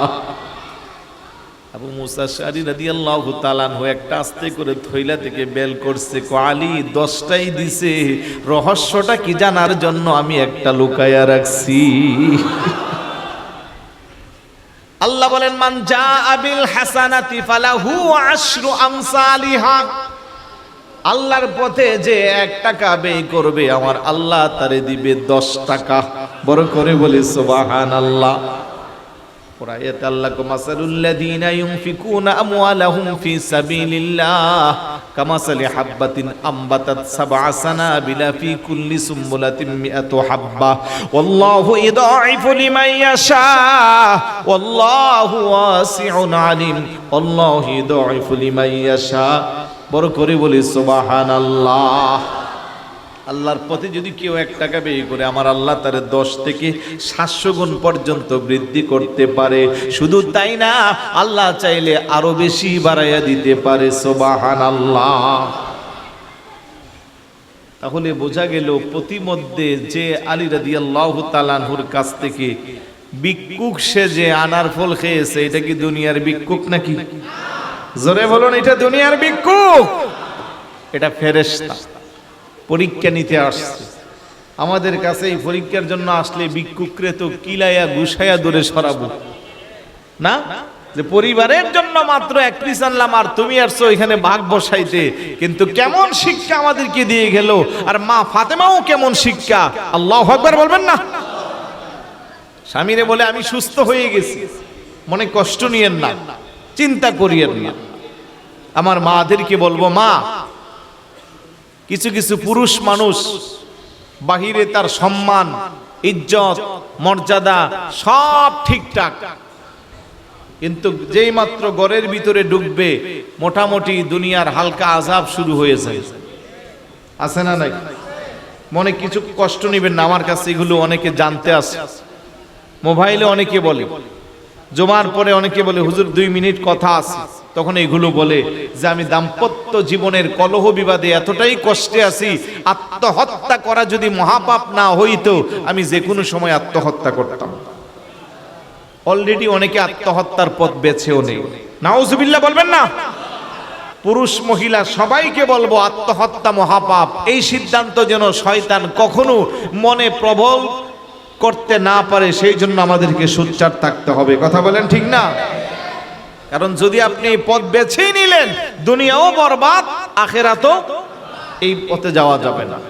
সত্য আর একটা, একজন আল্লাহর ওলি এত বেশি যশ খ্যাতি, হাজার হাজার মানুষ ওনার জন্য পাগল পড়া, খুব যশ খ্যাতিওয়ালা আল্লাহর ওলি। অনেক দূর থেকে ভক্ত মুরিদরা হাদিয়া তুহফা নিয়া হুজুরের বাড়িতে গেছে। যেই সময় পিসাব হুজুরের বাড়িতে গেছে, হুজুর বাড়িতে নাই, যেই মাত্র তাদেরকে দেখছে ভিতর থেকে এক মহিলা অশ্রব্য ভাষায় গালিগালাজ করতেছে, যা মুখে দা আসে তা বলতেছে। লোকগুলা বলতেছে উনি কে? পরিচয় নিয়ে দেখলো উনি ওই আল্লাহর ওলির জীবন সঙ্গিনী, ওনার স্ত্রী। সুবহানাল্লাহ বলবেন না? ওরা কই এতদিন আমরা হুজুরে এত মর্যাদা দিতাম, এত সম্মান দিতাম, এখন দেখতেছি হুজুরের জীবন সঙ্গিনী, হুজুরের সহধর্মিনী, হুজুরের বিবি এতটাই অশ্লীল ভাষা ব্যবহার করতেছে। কেমন তার চলাফেরা, কেমন তার আচার ব্যবহার। ওনারা একটু অনীহা প্রকাশ করে চলে যাচ্ছে। কিছু দূর যাওয়ার পরে দেখতেছে একটা বাঘ আসতেছে, বাঘের মধ্যে একজন মানুষ বসা, আর চাবুক হিসেবে একটা সাপ ওনার হাতে লাঠি হিসেবে আছে। সুবহানাল্লাহ বলবেন না? ওরা ভয় পেয়ে গেল। আবার যেহেতু মানুষ আছে তাইলে এত ভয়ের দরকার নাই। কাছাকাছি সময় যাওয়ার পরে দেখতেছে বাঘের উপরে যিনি সাওয়ার করছে উনি আর কেউ না, উনি ওনাদের পিসা হুজুর। ডাক দা বলে, হুজুর রহস্য বুঝলাম না, আপনাকে মহাব্বত করি, ভালোবাসি, দূর থেকে আপনার সাথে সাক্ষাতের জন্য আসলাম, বাড়িতে যাওয়ার পরে ব্যবহারটা বড় ভালো পাইলাম না। আর এদিক দিয়া দেখতেছি আপনি বাঘের উপরে সাওয়ার, আপনার হাতে বিষাক্ত সর্প লাঠি হিসেবে ব্যবহার করছেন। আল্লাহর ওলিকে বাড়িতে যা দেখলা ওই মানুষটারে নিয়ে সংসার করি বিদায় আমার আল্লাহ আমার মর্যাদা বৃদ্ধি করে দিছে। আল্লাহু আকবার বলবেন না? পুরুষ ভাইদের জন্য বলতেছি, মহিলারা বলবে যে সব দোষ শুধু আমাদেরকে দিতেছে। এই জন্য আমি পুরুষদেরকে বলবো ওই জায়গা যদি একটু কষ্ট হয় যত পারেন সুন্দর ব্যবহার দিয়ে ভালো করবেন। কারণ নারীদেরকে সৃষ্টি করেছেন আল্লাহ পাক, তাদের একটা হাড্ডি বাঁকা আছে। কথা কোন ঠিক না? শক্ত জিনিসকে যদি আপনি নরম করতে চান, মূর্ছা দিলে এটা ভেঙে যাবে। আর যদি কৌশলে আস্তে আস্তে আস্তে আস্তে নরম করেন, দেখবেন যে বিশাল রডকেও বাঁকা করা যায়। তাহলে মা বোন যেটা একটু রাগান্বিত হবে, যেটা ইসলাম কম বুঝবে, ইসলাম মানবে না, অপসংস্কৃতি লালন করবে, আপনি সুন্দর ভাষায় রাসূলুল্লাহর শিক্ষণীয় প্রম্পটায় উসওয়াতুন হাসানার মাধ্যমে মা বোনদেরকে বুঝাবেন। কারণ তাদের যেমন শক্ত, আবার তাদের দিলটা খুব নরম, বুঝাইলে কিন্তু তারা খুব সহজে বুঝে যায়। কথা বলেন ঠিক কি না? তাদেরকে বোঝাবেন। অনেকে বলে যে হুজুর আমি তো ধার্মিকতা পছন্দ করি, কিন্তু আমার বিবি তো কোনোভাবেই ড্রেস আপ ঠিক করতে পারি না, মাথায় কাপড় দেয় না, তার চলাফেরা কেমন জানে উগ্র, এখন আমি কি করব? এখন একদিনে হঠাৎ করে আপনি ওনাকে পরিবর্তন করতে পারবেন না। আপনি আস্তে আস্তে মা ফাতেমা রাদিয়াল্লাহু তাআলা আনহার জিন্দেগি ওনার সামনে উপস্থাপন করেন। একদিন, 2 দিন, 3 দিন, যখনই মা ফাতেমার জীবন চরিত্রের প্রতি ওনার মহাব্বত জন্মাবে, অটোমেটিক উনি রাবিয়া বসরি হয়ে যাবে। কথা বলেন ঠিক কি না? মা বোনদেরকে বলবো, কিসের জন্য আপনি এত কিছু করবেন? নামি দামি বিশ্ব সুন্দরী যারা নির্দিষ্ট সময়ের পরে তাদেরও 2 পয়সার কোনো মূল্য থাকে না, চামড়া ডিল হয়ে যায়, ত্বক ঠিক থাকে না। আপনার চেয়ে অনেক সুন্দরী রূপসী পৃথিবীতে ছিল, যাদের পিছনে হাজার হাজার মানুষ ঘুরত। কালের বিবর্তনে, সময়ের কাল ক্ষেপণের পরে একটা সময় ওনাদের দিকে কেউ ফিরেও তাকায় না। তাদের কাছ থেকে আপনি শিক্ষা নেন। আপনার এই সৌন্দর্য একমাত্র আপনার স্বামীর জন্য, আপনার এই সৌন্দর্য কোনো পরপুরুষের জন্য না। স্বামী ব্যবসা করে, স্বামী বিদেশে থাকে, স্বামী কষ্ট করে উপার্জন করে, আর আপনি আপনার সৌন্দর্য শপিং মলে যাইয়া, দোকানে যাইয়া, রাস্তাঘাটের পরপুরুষকে বিলাইয়া দিলেন। আদ-দায়ুসু লা ইয়াদখুলুল জান্নাহ, বেগানা কোনোদিন আল্লাহর জান্নাতে প্রবেশ করতে পারে। আল্লাহ বলেন, ইয়া أيها النبي قل لأزواجك وبناتك ونساء المؤمنين يدنين عليهن من جلابيبهن ذلك أدنى أن يعرفن فلا يؤذين وكان الله غفورا رحيما سبحان الله। হাবিব আমার, দোস্ত আমার, কুল, আপনি বলে দেন লিআজওয়াজিকা, আপনার স্ত্রীদেরকে, অবানাতিকা, এবং আপনার কন্যাদেরকে, ওনিসাইল মুমিনিন, পৃথিবীর সমস্ত মুমিনা মহিলাদেরকে, ইদনিনা আলাইহিন্না মিন জালাবিবিহিন্না, তারা যেন ঢিলা ঢালা পোশাক পরে। সুবহানাল্লাহ, কি পোশাক! তারা যেন ঢিলা ঢালা পোশাক পরে, পর্দার হুকুমকে যেন তারা বাস্তবায়ন করে। আল্লাহ কোরআনে বলে ঢিলা ঢালা পোশাক। ইনার তাফসির যদি আপনি খোলেন, পৃথিবীর সমস্ত তাফসিরের সোজা বাংলা আমি আপনাকে মেসেজ দিয়ে জানালাম যে ঢিলা ঢালা পোশাক। ঢিলা ঢালা পোশাক পরে যদি আপনি রাস্তা দিয়া যান, আপনার শরীরের অঙ্গ প্রত্যঙ্গ যদি কেউ অনুধাবন করতে না পারে, অটোমেটিক আপনার প্রতি তার সম্মান জন্মাবে। কথা কোন ঠিক কিনা? 16-17 বছরের যুবতী ঢিলা ঢালা পোশাক পরে যদি রাস্তা দিয়া যায়, বাবার বয়সের লোকটাও তার ভালো নজরে তাকাবে, ভাইয়ের বয়সের লোকটাও তার দিকে ভালো নজরে তাকাবে, সন্তানের বয়সের মানুষটাও তার দিকে ভালো নজরে তাকাবে। আর 50 বছরের বয়স্ক মহিলা যদি টাইট পিট কাপড় করে আধুনিকতার নামে নোংরা পোশাক পরে যায়, সন্তানের সমকক্ষ বাচ্চাটাও তার ব্যাপারে বিরূপ মন্তব্য করে। কথা কোন ঠিক কিনা? মাঝে মধ্যে যারা ইফটিজিং করে, দুষ্ট প্রকৃতির ছেলে যারা শহরে বন্দরে শপিং মলে মা মেয়ের কম্পেয়ার করে, ও মেয়ের চেয়ে মা আরো বেশি স্মার্ট। বড় করে বলি নাউজুবিল্লাহ, আর একটু জোরে বলি নাউজুবিল্লাহ। এই জন্য আমি মাকে বলবো, মা আপনি যদি দামি হয়ে যান, আপনি যদি ইসলামকে মহাব্বত করেন, আপনি যদি আপনার জীবন চরিত্রে মা ফাতেমা রাদিয়াল্লাহু তাআলা আনহার জিন্দেগিকে অনুধাবন করেন, আপনার পেটের সন্তানটাও দামি হবে। যে মা পর্দানিশীন হয়, তার পেটের সন্তানটাও পর্দানিশীন হয়। যে মা আল্লাহওয়ালা হয়, বুজুর্গ হয়, ওই মার পেটের সন্তানও আল্লাহওয়ালা বুজুর্গ হয়। কথা কোন ঠিক না? হুজুর আব্দুল কাদের জিলানী রাদিয়াল্লাহু তাআলা ওর আম্মা জানের জীবনী দেখেন, জীবনে কোনোদিন মাতার শীতির মধ্যে সূর্যের আলো লাগে নাই। এত বেশি মা পর্দানিশীন ছিল। ওই মার পেট থেকে যে সন্তান দুনিয়াতে আসলো, 18 পারা কোরআন মুখস্থ। জোরে বলি সুবহানাল্লাহ। এই জন্য তো তার বাপের হাট চরপাথরঘাট এলাকার মা বোনদেরকে বলবো, যারা আমার কথাগুলো শুনতেছেন, এই পর্যন্ত জীবনের যত রং ঢং আনন্দ উল্লাস করেছেন, আজকের মাহফিল থেকে একটা সিদ্ধান্ত নেন, আহারে আমার মতো কত সুন্দরী রূপসী দুনিয়াতে ছিল, আজ তারা কোথায়? তারা কেউ নাই। কত মানুষ কতভাবে তাদের জীবনকে উপভোগ করেছে, নির্দিষ্ট সময়ের পরে আর তাদেরকে খুঁজে পাওয়া যায় না। সুতরাং এই ক্ষণস্থায়ী পৃথিবীতে মা ফাতেমা রাদিয়াল্লাহু তাআলা আনহার জিন্দেগি যদি জীবনে লালন করতে পারেন, আপনি হবেন শ্রেষ্ঠ মা। কারণ আমার আল্লাহ সুবহানাহু ওয়া তাআলার কাছে কার চেহারা সুন্দর, কার চামড়া সুন্দর, বডি কার বড় ভালো, কার বংশ মর্যাদা বেশি, কার শিক্ষা দীক্ষা কত বেশি, কার টাকা পয়সা কত বেশি, আল্লাহ সুবহানাহু ওয়া তাআলা বলে আমি এগুলো দেখার আমার সময় নাই।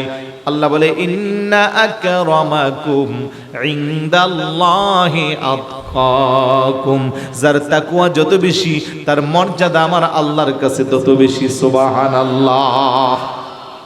তাকওয়াবান হওয়ার জন্য আকাশচুম্বী জনপ্রিয়তা লাগে না, তাকওয়াবান হওয়ার জন্য 10 তলা বাড়ির মালিক হতে হয় না, তাকওয়াবান হওয়ার জন্য উচ্চ শিক্ষাও লাগে না, তাকওয়াবান হওয়ার জন্য সুঠাম দেহের অধিকারী হতে হয় না, তাকওয়াবান হওয়ার জন্য সুন্দর চেহারা লাগে না, তাকওয়াবান হওয়ার জন্য আল্লাহর ভয় অন্তরে লাগে। কথা কোন ঠিক কিনা? খোদার ভয়ে যে চুপ হতে অশ্রু দ্বারা জরে, জাহান্নামের আগুন হারামে সেই চোখের ভিতরে। কিয়ামতে মুমিনগণের উজুর জায়গা যত, নূরে উজ্জ্বলে হইবে যে মনে দীপ্তি চাঁদের মতো। বড় করে বলি সুবহানাল্লাহ, আর একটু জোরে বলি সুবহানাল্লাহ। এই জন্য আমার মাদেরকে বলবো, মা আপনি চাইলে পরিবারটাকে দামি বানাতে পারেন, আপনি চাইলে সমাজটাকে দামি বানাতে পারেন, আপনি চাইলে দেশটাকে দামি বানাতে পারেন, আপনি চাইলে আপনার সন্তানগুলোকে আল্লাহওয়ালা বুজুর্গ বানাইতে পারেন। কথা কোন ঠিক কিনা? আপনার পেটে যখন সন্তান চলে আসবে, 5 ওয়াক্ত নামাজ আদায় করবেন, কোরআন তেলাওয়াত জানলে সন্তান কি নিয়া গর্বের মধ্যে কোরআন শরীফ আদায় করবেন, তাহাজ্জুদের নামাজ পড়বেন, বেশি বেশি করে আল্লাহর হাবিবের উপরে মহাব্বত নিয়ে দুরূদ শরীফ পাঠ করবেন। আর যখনই হাত উঠায় আল্লাহর কাছে ফরিয়াদ করবেন, বলবেন রব্বি হাবিলি মিনাস সালিহিন, আল্লাহ তুমি আমার নেক সন্তান দাও। আল্লাহ আপনার পেটের সন্তানকে হুজুর গাউসে পাক আব্দুল কাদের জিলানী রাদিয়াল্লাহু তাআলা আনহুর মতো যদি যুগের শ্রেষ্ঠ ওলিও না বানাই, যুগ শ্রেষ্ঠ আলেম মুহাদ্দিস মুফতি হাফিজে কোরআনও যদি না বানাই, অন্তত আপনার সন্তানটা একটা নেক সন্তান হবে। আর নেক সন্তান হইলে কোনোদিন আপনারে বৃদ্ধাশ্রমে পাঠাবে না। কথা বলেন ঠিক কি না? কিসের এই দুনিয়ার শিক্ষা, কিসের এই আধুনিকতা? জগন্নাথ বিশ্ববিদ্যালয়ের একজন প্রফেসর আব্দুল আউয়াল সাহেব, ইউটিউবে চার্জ দিলে হতো পাইতে পারেন, আমি ভিডিও দেখেছি, পেপারেও পড়েছি। 2 মেয়ে 2 ছেলে, কানাডা ইংল্যান্ডে ওরা সেটেল। উনি আক্ষেপ করে শুধু এইটুকুন বলেছিল যে আজ থেকে 25 বছর আগে আমি আমার স্ত্রীকে হারাইছি, কিন্তু আমার ছোট ছেলেটাকে পড়াশোনা করার জন্য আমার পেনশনের সমস্ত টাকা আমি তার পিছনে ব্যয় করেছি। আমি ভেবেছিলাম যে আমার শেষ বয়সে বাকি 3টা সন্তান আমার খোঁজখবর না নিলেও অন্তত ছোট সন্তানটা নিবে, কিন্তু আমার সন্তানরা এতই আধুনিকতা, এতই উচ্চ শিক্ষিত হয়েছে, আজ আমি বৃদ্ধাশ্রমে বসে বসে টেক্সট করি, আমার রিপ্লাই দেয় না। আমি 15 দিন একটানে কল দেয়, আমার কল ধরে না, ধরলেও আমাকে ধমক দিয়ে রেখে দেয়, ওরা ব্যস্ত আছে। উনি মেসেজ দিয়েছে, যেই শিক্ষা 80 ঊর্ধ্ব বয়সে আমাকে বৃদ্ধাশ্রমে থাকতে হয়, আপনজন কাউকে কাছে পাই না, সেই শিক্ষা আপনারা সন্তানদেরকে দিয়েন না। আমি মাদেরকে বলবো, মার পেট যত দামি হয়, ওই পেটের সন্তান তত বেশি দামি হয়। কথা বলেন ঠিক কি না? যে মা পর্দা করে, নামাজ পড়ে, রোজা রাখে, ইসলামকে যথাযথ মানে, খোদার কসম ওই মার সন্তান কখনো ওনারে বৃদ্ধাশ্রমে পাঠাবে না। বৃদ্ধাশ্রমে কখন পাঠায়? যখন সন্তান নেক সন্তান হয় না, যখন সে অন্য পথে ডাইভার্ট হয়ে যায়। নেক সন্তান কখনো আব্বা আম্মারে কষ্ট দিতে পারে না, কারণ সে জানে ওমা নারুকা ওয়া জান্নাতুকা, পিতামাতাই তার জান্নাত, পিতামাতাই তার জাহান্নাম। কথা বলেন ঠিক কি না?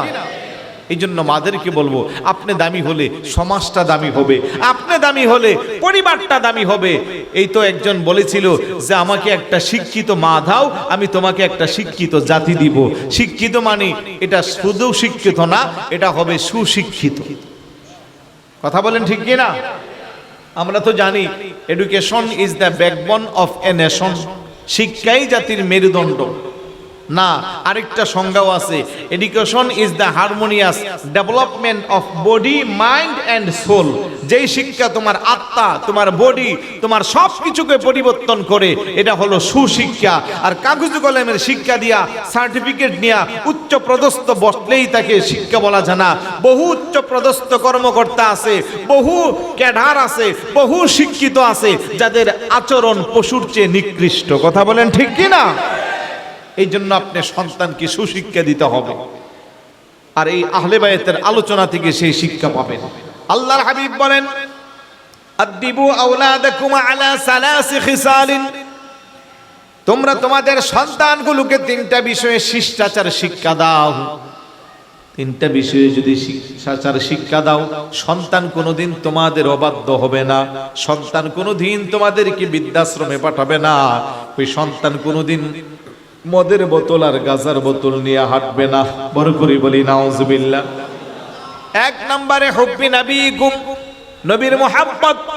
দুই নম্বরে ওয়া হুব্বি আহলি বাইতিহি, আল্লাহু আকবার বলবেন না?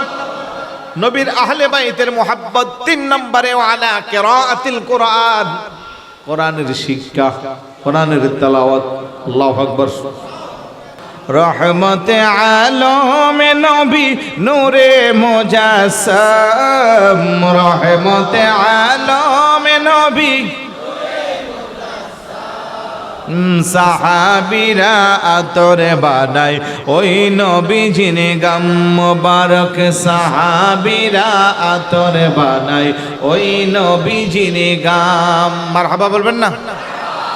ঘুম আসছে নাকি? গোমটা সরানোর জন্য এটা বলা দরকার আছে। আসলে এখানে একটা বই আছে, তো হঠাৎ করে ওইদিকে নজর গেল, আর দেখতেছি এটাই সামনে পড়া, এই জন্য একটু বলতেছি। আমার সাথে বলেন, রহমতে আলমে নবী নূরে মুজাসসাম, রহমতে আলমে নবী, সাহাবীরা আতরে বানায় ওই নবীজির গাম। বলেন, সাহাবীরা আতরে বানায়।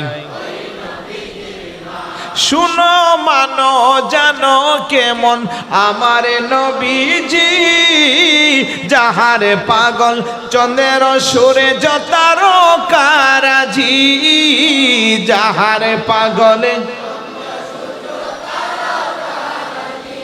তোমরা আরো শুনে বাণী সুন্দর কাহিনী, আরো শুনে বাণী জান্নাতের রোমে রোমে লেখা নবীর নাম।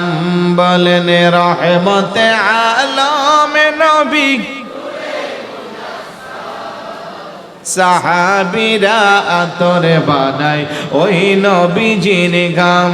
বলেন, সাহাবীরা উস্তুনে হান্নানা একটা খেজুর গাছের নাম, যাকে ধরে খোদে বাঁধিতেন রাসূল আকরাম, যাকে ধরে গাছটা নবীর বিরহে কাঁদিতে রহে, নবীর বিরহ হতবাক হইলেন যত সাহাবা একরাম। বলেন, রহমতে আলমে নবী, রহমতে আলমে নবী,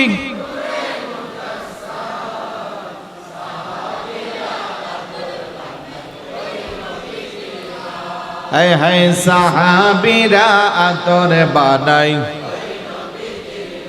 ওলিউল্লাহর নবীর কাছে এই আরাধনা, দেখব নবী নূরের ছবি, দেখব নবীর নূরের ঝলকে মনের কল্পনা।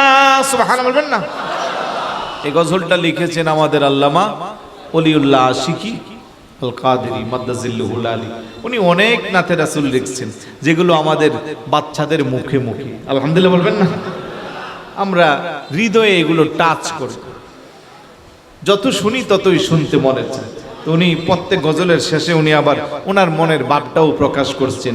ওলিউল্লাহর নবীর কাছে এই আরাধনা, দেখব নবীর নূরের ঝলকে মনের কল্পনা, আমার বিদায় বেলাতে নবী আসবে দেখিতে, বিদায় বেলাতে আমি অদমে কিয়াম করে জানাবো সালাম, আমরা অদমে কিয়াম করে রহমতে আলম নবী নূরে মুজাসসাম, রহমতে আলম নবী বলেন সাহাবীরা আতর বানায় ওই নবীজির গাম। মারহাবা বলবেন না? আল্লাহ যেন হুজুরের হায়াতে বরকত দান করেন। হুজুর অসুস্থ, আল্লাহ যেন ওনাকে পরিপূর্ণ সুস্থতা দান করেন। মনোযোগ আসেনি আপনাদের? মা ফাতেমা রাদিয়াল্লাহু তাআলা আনহা সাংসারিক কাজ করতে করতে হাতের মধ্যে ঠসা পড়ে গেছে, জাতাকল পুষে পুষে জব গম এগুলো চুরতো। আমি কিন্তু গ্রামে বড় হয়েছি, আমার মনে আছে ছোট সময় দেখতাম আমার দাদিকে ডাল চুরতো, এরকম গোল আকারের পাঠার মতো মাঝখানে দিত আর সাইডে দিয়ে এরকম করে ঘোরাইতো। আপনারা এখনের বাচ্চাদেরকে বললে ওরা হাসবে, তবে এখন আমরা চোখ খুললে দেখতেছি ব্লেন্ডার প্রত্যেকের ঘরে ঘরে আছে না নাই? কিন্তু গ্রামে যারা বড় হয়েছেন মনে থাকার কথা, এটাকে বলা হয় জাতাকল। তো মা ফাতেমা রাদিয়াল্লাহু তাআলা আনহা জব কিংবা আটা বা গম, যেটাতে আটা করা হয় আর কি, গম আর জবের মাধ্যমে, আর আরবিরা তো বেশি বেশি রুটি খাইত। তো এইগুলো ঘুরাইতে ঘুরাইতে মা ফাতেমা রাদিয়াল্লাহু তাআলা আনহার হাতের মধ্যে ঠসা পড়ে গেছে। ওই দিক দিয়ে অনেক দূর থেকে পাহাড়ি এলাকা নিচ থেকে কূপ থেকে পানি উত্তোলন করে কষ্ট হয়ে যায়। আলী রাদিয়াল্লাহু তাআলা একদিন বলতেছে, ফাতেমা এইভাবে আর কত কষ্ট করবেন, চলেন আপনার আব্বাজানের কাছে যাই, আপনার জন্য অন্তত একটা দাসী মহিলা চাই। মা ফাতেমা সাহস করে যাচ্ছে না, একদিন দুই দিন তিন দিন হুজুরের দরবারে যায়, কিন্তু মুখ খুললে সেটা বলতে পারে না, যে বললে বাবা না জানে কি মনে করবে। আহা মা বোনেরা একটু কান দিয়ে শুনেন, যে নবী চাইলে আল্লাহ উহুদ পাহাড়কে স্বর্ণ বানাইয়া দিত, ওই নবী নিজের সন্তানকে কি শিক্ষা দিচ্ছে। আরেকদিন আলী রাদিয়াল্লাহু তাআলা আনহু বলে, ইয়া রাসূলুল্লাহ, ইয়া হাবিবাল্লাহ, আর যিনি আপনার দরবারে হাজির হয়েছি। আমার নবী বলে, আলী কি বলবেন? ইতিপূর্বে আরো কয়েকদিন আসছি কিন্তু সাহস করে বলি নাই, কিন্তু আজকে বলবই বলবো। আমার নবীকে বলেন, হুজুর আমি শুধু একা আসি নাই, আমার সাথে ফাতেমাও আসছে, আমাদের দুইজনের দাবি। কি দাবি? ফাতেমা সংসারের কাজ করতে করতে টায়ার্ড, বড় অসুস্থ হয়ে যাচ্ছে, আপনি যদি একটা দাসী মহিলার ব্যবস্থা করে দিতেন। চিৎকার করে বলি সুবহানাল্লাহ। আমার নবী ডাকদা করে, ফাতেমা 5 ওয়াক্ত নামাজের পরে, বিশেষ করে আসরের নামাজের পরে দৈনিক 33 বার সুবহানাল্লাহ, 33 বার আলহামদুলিল্লাহ, 34 বার আল্লাহু আকবার, কিংবা 33 বার আল্লাহু আকবার, এই তাসবিহগুলো কি তুমি আদায় করতে পারবা? মা ফাতেমা বলে, কেন পারবো না? আমার নবী কয়, তাসবিহগুলো যদি তুমি যথাযথভাবে আদায় করো, এই তাসবিহ পাঠ করার কারণে আমার আল্লাহ তোমার শরীরের মধ্যে এত শক্তি দান করবে, ওই শক্তি দিয়ে তুমি সংসারের কাজ করলে তোমার তত ক্ষতি হবে না। 10টা কাজের মহিলা যেই কাজ করে তোমার শক্তি সঞ্চয় করবে, এই তাসবিহগুলো আদায় করলে আমার আল্লাহ তার চেয়ে বেশি শক্তি তোমাকে দান করবে। সুবহানাল্লাহ। মারে এখন তুমি বলো, তাসবিহগুলো আদায় করবা নাকি দাসী মহিলা নিবা? আল্লাহু আকবার বলবেন না? মা ফাতেমা বলে, বাবা কাজের মহিলার দরকার নাই, এই তাসবিহগুলো আমি আদায় করব। এই জন্য কোন বর্ণনা নাই, এই তাসবিহগুলোকে বলা হয় তাসবিহে ফাতিমি। কথা কোন ঠিক কি না? ও মা, আজকে আপনার ঘরে একটা, দুইটা, তিনটা কাজের বুয়া। একজন আসে শুধু ঘর পরিষ্কার করে, ঝাড়ু দেয়, মোছামুছি করে। আরেকজন আসে থালা বাটি কাপড় টুপুর পরিষ্কার করে। আরেকজন আছে রান্না বান্নার কাজে সাহায্য করে। তিনজন কাজের মেয়ে আপনার ঘরে, একজনের পর একজন আসে। তারপরও আপনি 5 ওয়াক্ত নামাজ পড়ার সময় নাই, তারপরও আপনি স্বামীর খেদমত করার সময় নাই, তারপরও আপনি পরিবারকে সময় দেওয়ার আপনার টাইম নাই। মাগো, এই জন্য আমি শুরুতে বলেছিলাম, মা ফাতেমার জীবন চরিত্র যদি আমাদের মা বোনদের আসতো, প্রত্যেকটা সংসারের মধ্যে, দুনিয়ার মধ্যে আমার আল্লাহ জান্নাত বানাইয়া দিত। কি শিক্ষা দিয়েছে! নবীর কন্যা চাইলে একটা না 100টা কাজের মহিলা দাসী থাকতো। কথা কোন ঠিক কি না? কিন্তু উম্মতকে শিক্ষা দেওয়ার জন্য এই পদ্ধতি রেখে গেছে। আমার আল্লাহ কত বেশি রাজি আর খুশি। আলী রাদিয়াল্লাহু তাআলা উসমান গনি জিন্নুরাইন রাদিয়াল্লাহু তাআলা আনহুর বাড়িতে দাওয়াত খাইছে। ইতিহাসের পাতায় এসেছে শাহী দাওয়াত। কি দাওয়াত? এই মনোযোগ আছে সবার? শাহী দাওয়াত। আলী রাদিয়াল্লাহু তাআলা উসমান গনি জিন্নুরাইন রাদিয়াল্লাহু তাআলা আনহুর বাড়ি থেকে দাওয়াত খেয়ে আসছে। চেহারাটা মলিন। মা ফাতেমা জিজ্ঞাসা করে, স্বামী গো, আপনার চেহারা মলিন দেখলে আমার কাছে ভালো লাগে না। আল্লাহু আকবার বলবেন না? আমাদের সমাজে এমন অনেক মা বোন আছে, স্বামীর চেহারা পেরেশান দেখলে উনি অসুস্থ হয়ে যা, পাগল পারা হয়ে যা। স্বামীকে অনেক কষ্ট করে বলে, জোরাজুরি করে, স্বামী কেন আপনার মনে কষ্ট বলেন। আর বলার পরে অনেক সময় স্ত্রীর একটা সুন্দর পরামর্শ স্বামীর অনেক মনের কষ্ট মুহূর্তে দূর হয়ে যায়। কথা কোন ঠিক কি না? মা ফাতেমা ডাকদা বলে, আপনার মলিন চেহারা আমার ভালো লাগে না। আলী রাদিয়াল্লাহু তাআলা আনহু বলে, ফাতেমা রে, জীবনে কত দাওয়াত খাইলাম, আজকে উসমান গনি জিন্নুরাইন রাদিয়াল্লাহু তাআলা আনহুর করে দাওয়াত খেয়েছি। এত মজার খাবার, এত মজার আইটেম, সাহাবেরা খায় আর একজন আরেকজনকে কয় এত মজার খাবার জীবনে কোনোদিন খাই না। ফাতেমা রে, আমাদের তো টাকা নাই, পয়সা নাই, আমরা যদি উসমান গনি জিন্নুরাইন রাদিয়াল্লাহু তাআলা আনহুর মতো ধনাঢ্য হইতাম, আমার বাড়িতেও আল্লাহর হাবিবকে মেহমানে আলা বানাইয়া আর হুজুরের সাথে যে সমস্ত সাহাবীরা দাওয়াত খেয়েছে তাদেরকে সবাইকে নিয়ে আমিও একটা খাবারের ব্যবস্থা করতাম। চিৎকার করে বলি সুবহানাল্লাহ। এরকম অনেকে আফসোস করে না? এই মাহফিল দেখে অনেকে আহারে, আমরাও যদি আমাদের সমাজে এরকম 10 দিন বিবি একটা মাহফিল করতে পারতাম, বলে না? অনেকে মেজবান দিলে আহারে, আমার যদি টাকা পয়সা থাকতো আমিও তো আমার আব্বা আম্মার নামে একটা মেজবান দিতাম।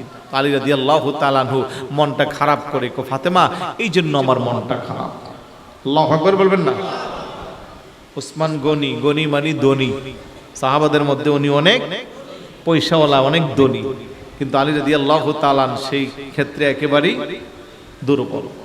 মা ফাতেমা ডাক ডাকো, স্বামী আপনার মলিন চেহারা দেখতে ভালো লাগে না, যান যান আগামী কালের জন্য আমাদের বাড়িতেও আল্লাহর হাবিবকে মেহমানে আলা বানাইয়া দাওয়াত দেন।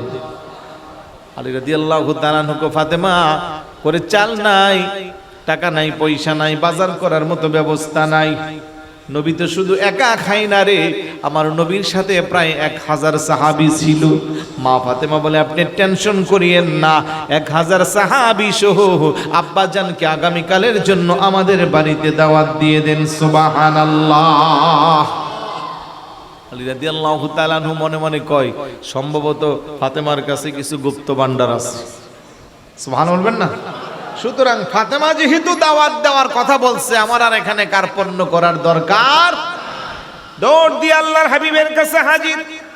ইয়া রাসূলুল্লাহ, ইয়া হাবিবাল্লাহ, ওগো প্যারা রাসূল, আজকে আপনি যেই সমস্ত সাহাবাদেরকে নিয়ে উসমান গনি জিন্নুরাইন রাদিয়াল্লাহু তাআলা আনহুর বাড়িতে দাওয়াত খেয়েছেন, আগামীকাল আমার বাড়িতেও আপনার দাওয়াত। আমার নবী মুস্কি মুস্কি হাসি দিয়া ঠিক আছে, দাওয়াত কবুল করলাম। আল্লাহু আকবার বলবেন না? খুশিতে আত্মহারা চলে আসছে। দেখো ফাতেমা, ঘরে তো কোনো খাবার নাই, চাল নাই, ডাল নাই, কি অবস্থা হবে? মা ফাতেমা বলে, স্বামীকে আপনি চিন্তা করিয়েন না, আল্লাহই ব্যবস্থা করবে। নির্দিষ্ট সময়ে পরের দিন আল্লাহর হাবিব সহ সমস্ত সাহাবায়ে কেরাম চলে আসছে। এখনো চুলায় কোনো আগুন নাই, ডেস্কের মধ্যে কোনো খাবার নাই। আলী রাদিয়াল্লাহু তাআলা আনহু আবার চেহারাটা মলিন করে ডাক দেখো, ফাতেমা রে, তুমি বুঝি আমার জীবনের মতো বেয়াজ্জতি করবা? ডাক দেখো, স্বামী আপনি চিন্তা করবেন না। আল্লাহু আকবার বলেন। নামাজের মুসল্লাটা নিয়া নির্জন কক্ষে আল্লাহর কুদরতি কদমে সিজদায় পড়ে ডাক দেখো, আল্লাহ, ও আমার আল্লাহ, এই ফাতেমা জীবনে এত কষ্ট করলো, জীবনে কোনোদিন আপনার কাছে কিছুই চাইলো না। এই ফাতেমার একটা সিজদা যদি তুমি আল্লাহর দরবারে কবুল হয়ে থাকে, আজকে তুমি ফাতেমারে বেয়াজ্জতি করিও না। তোমার হাবিবকে মেহমানে আলা বানাইয়া আমার গরিবালয়ে দাওয়াত দিয়েছি, সাথে নবীর সাহাবীরাও এসেছে। তুমি আমার আব্বা জানের জন্য, মেহমানদের জন্য খাবারের ব্যবস্থা করে দাও। আমার আল্লাহ ডাক দেখো, জিবরাইল যাও যাও, তাড়াতাড়ি যাও, জান্নাত থেকে খাঞ্চা ভর্তি নিয়ে মা ফাতেমার ঘরে চলে যাও। আমার ফাতেমা পাগলি এত কষ্ট করে জীবন চালাইলো, জীবনে কোনোদিন আমার কাছে কিছুই চাই না। সুতরাং আজকে যদি আমি ফাতেমারে খুশি না করি, এটা হতে পারে না। ও জিবরাইল, জান্নাত থেকে পর্যাপ্ত পরিমাণের খাবার নিয়ে ফাতেমার ঘরে চলে যাও। মুহূর্তের মধ্যে খাবার চলে আসছে। আলী রাদিয়াল্লাহু তাআলা আনহুর চেহারা মলিন, কিন্তু হঠাৎ করে নাকের মধ্যে সুঘ্রাণ। বড় করে বলি সুবহানাল্লাহ। চক্ষু ফিরাইয়া দেখে খাবারে ভরপুর, রহস্যময় অবস্থা। আল্লাহু আকবার বলবেন না? খুশিতে আত্মহারা মা ফাতেমা সিজদা থেকে মাথা উঠাইলো। রাহমাতুল লিল আলামিন নবীর সামনে খাবার পরিবেশন করা হলো। সাহাবায়ে কেরাম খায়, আর একজন আরেকজনের দিকে তাকাইয়া মনে মনে ভাবছিলাম, গতকালের খাবারটাই শ্রেষ্ঠ, কিন্তু আজকের খাবারের কাছে গতকালের খাবারের কোনো তুলনাই হয় না। একজন আরেকজনের কাছে জীবনে কত দাওয়াত খাইলাম, এত মজার খাবার আর কোনোদিন মুখে লাগে না। এইভাবে যখন কথা বলে, আমার নবী মুস্কি হাসি দিয়া কো, সাহাবারা রে, গতকালের খাবার রান্না করেছিল দুনিয়ার বাবুর্চি, আর আজকে আমার ফাতেমার ঘরে যেটা খাচ্ছ, এটা দুনিয়ার কোনো বাবুর্চির রান্না না, এটা জান্নাতি খাবার। জোরে বলি সুবহানাল্লাহ। খুশি না বেজার? কিন্তু আলী রাদিয়াল্লাহু তাআলা আনহুর চেহারাটা আবার মলিন। মা ফাতেমা কো, স্বামী এখনো আপনার চেহারা মলিন। কো, ফাতেমা কেন মলিন তুমি জানো না? আলী রাদিয়াল্লাহু তাআলা আনহু বলে, কেন তুমি জানো না? কো, কেন? কো, গতকাল উসমান গনি জিন্নুরাইন রাদিয়াল্লাহু তাআলা আনহুর বাড়িতে দুইটা ঘটনা ঘটেছিল। একটা হলো উনি দাওয়াত দিয়া খাওয়াইছে, আরেকটা হইল তোমার আব্বা জানের প্রত্যেকটা কদমের বিনিময়ে হযরতে উসমান জিন্নুরাইন একটা করে গোলামকে আযাদ করে দিয়েছিল। কিন্তু আমাদের তো গোলাম নাই, আমরা আজাদ করতে পারলাম না, এই জন্য আমার মনটা মলিন, চেহারাটা মলিন।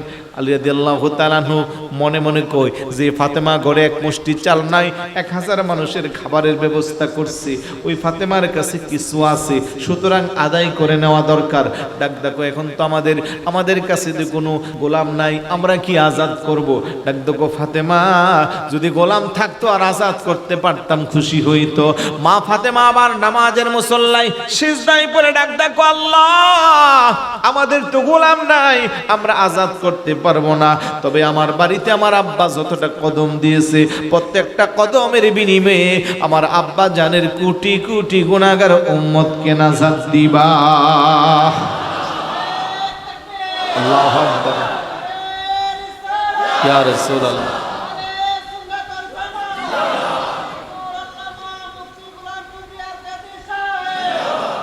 শুরুতে হাদিস বলছিলাম, যারা মা ফাতেমাকে মহব্বত করবে, আল্লাহর নবীকেও তাদেরকে জাহান্নামী স্পর্শ করবে না। কথা কোন ঠিক কিনা?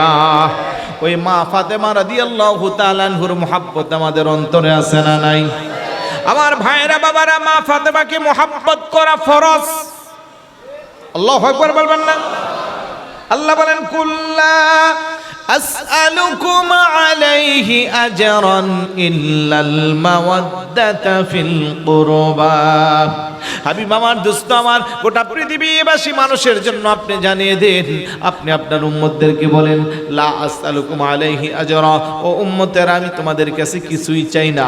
কালেমার দাওয়াত দিতে যাই অনেক কষ্ট করেছি, উহুদের ময়দানে দন্দান মুবারক শহীদ হয়েছে, তাইফের ময়দানে বৃষ্টির মতো চতুর্দিক থেকে পাথরের আঘাতে সমস্ত শরীর মুবারকটা রক্তে রঞ্জিত হয়েছে।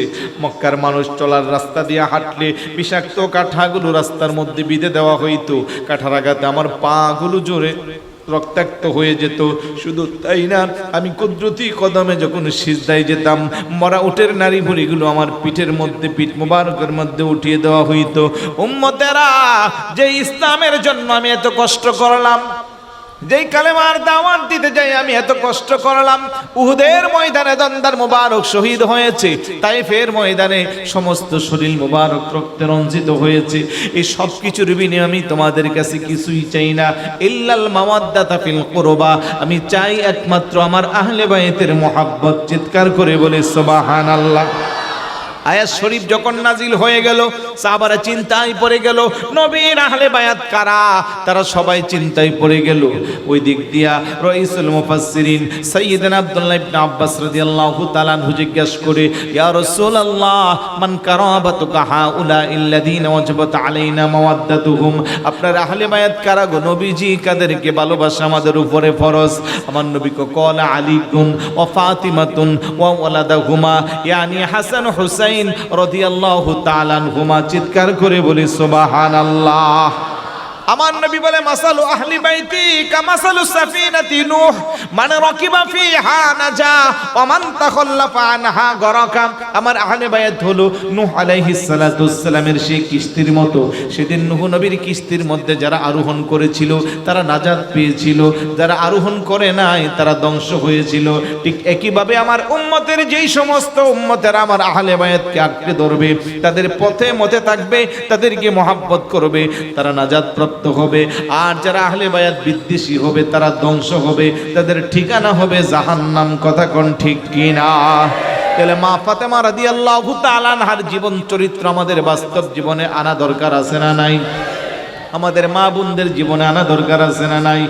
প্রত্যেকটা মা বোন যদি মা ফাতেমার জীবন চরিত্র জীবনে আনে, তারা এক একজন হবে আল্লাহওয়ালা, এক একজন হবে বুজুর্গ। এই জন্য মাদেরকে বলবো, মা জীবনের যা চলার চলে গেল, বাকি জীবনটা একটু মা ফাতেমাকে অনুসরণ করবেন, মা ফাতেমার জীবন চরিত্র শিক্ষা নেবেন।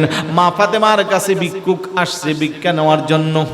এগুলো 29 পারা সূরা দাহারের মধ্যে আল্লাহ বলেন, ইউফুনা বিন নাজরি ওয়া ইয়াখাফুনা ইয়াওমান কানা শাররুহু মুস্তাতীরা ওয়া ইউতঈমুনা আত-তাআমা আলা হুব্বিহি মিসকিনা ওয়া ইয়াতীমা ওয়া আসীরা ইন্নামা নুতঈমুকুম লিওয়াজহিল্লাহ লা নুরিদু মিনকুম জাযাআও ওয়া লা শুকুরা।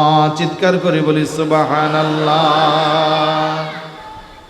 মা ফাতেমা রাদিয়াল্লাহু তাআলা হাসান হুসাইন রাদিয়াল্লাহু তাআলা আনহুমা অসুস্থ হয়েছে, তখন উনি নিয়ত করেছে মান্নতের রোজা রাখবে। সুবহানাল্লাহ বলবেন না? উনি রোজা রাখছে। পাশের ঘরের মহিলা থেকে কিছু আটা দাঁড় এনে সন্ধ্যাবেলা ইফতার করার জন্য রুটি নিয়ে বসে আছে। ওই মুহূর্তে একটা ভিক্ষুক এসে বলতেছে, আমাকে কিছু খাবার দেন, আমি আজকে 2 দিনের ক্ষুধার্ত। কয় দিনের? মা ফাতেমা রোজা রাখছি, ইফতার করব, এখন চিন্তা করতেছে, আরে আমি তো রোজা রাখছি, আমি 1 দিনের ক্ষুধার্ত, আর ভিক্ষুক কয় দিনের? সুতরাং আমার আগে এটা খাওয়ার উপযুক্ত তো সে দিয়ে দিচ্ছে। না খাইয়া রোজা রাখছে, পানি খাইয়া। পরের দিন আবার দাঁড় করে রুটি বানাইছে, ইফতারের পূর্বক্ষণে আয়েশা বলতেছে, আমি আজকে 3 দিনের ক্ষুধার্ত। আল্লাহু আকবার বলবেন না? উনি চিন্তা করলো, আমার রোজা সহ 2 দিন, আর ওর কয় দিন? এগুলো কিন্তু কোরআনের তাফসীরের মধ্যে ওয়া তুইমুনা আত-তাআমা আলা হুব্বিহি মিসকিনা ওয়া ইয়াতীমা ওয়া আসীরা। প্রথম দিন আসছে একজন, সে বলতেছে আমি মিসকিন, অভাবগ্রস্ত। পরের দিন বলতেছে আমি ইতিম, তারপরে আসীর, বন্দী। এইভাবে 3 দিন 3 জন এসে ওনার খাবার নিয়ে গেল। তাহলে একটানা উনি না খাইয়া রোজা রাখছে কয়দিন? না খেয়ে আমি মানে পানি পান করছি আর কি, কোন রকম এরকম। আল্লাহ বলে ইন্নামা নুতইমুকুম লিওয়াজহিল্লাহ, কেবল আল্লাহর সন্তুষ্টির জন্য। মা ফাতেমা বলে যে আমি একমাত্র আল্লাহকে খুশি করার জন্য আমার এই আহার্যগুলো আমি দান করেছি। আল্লাহু আকবার বলবেন না? তার বিনিময়ে আমি তোমাদের কাছে কোনো প্রতিদান চাচ্ছি না।